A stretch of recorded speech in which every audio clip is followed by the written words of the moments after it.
तवानाई बहरान के बाद लाहौर अवामी रक्षा यूनियन ने LPG की कीमतों में इजाफा के खिलाफ टाउन हॉल के सामने एहतजाजी धरना दिया। रक्षा ड्राइवर्स की कसीर तादाद ने शिरकत की।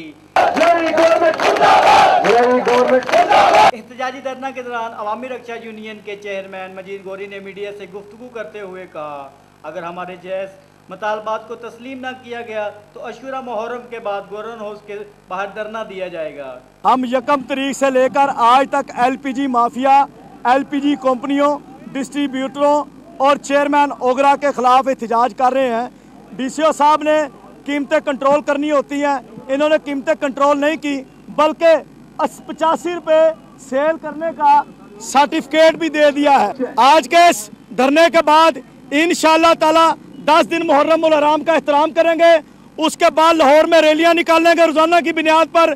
फिर हम इंशाअल्लाह गवर्नर हाउस के आगे स्टेज लगाएंगे और अगर आपके कैमरे हमारे रक्षों का आखिरी सिरा मुझे दिखा देंगे तो मैं रक्षा यूनियन की चेयरमैनी छोड़ दूंगा। DCO लाहौर को चाहिए कि वो मुज़ाकरात कराने के साथ साथ उन पर अमली इक़दामात भी करे।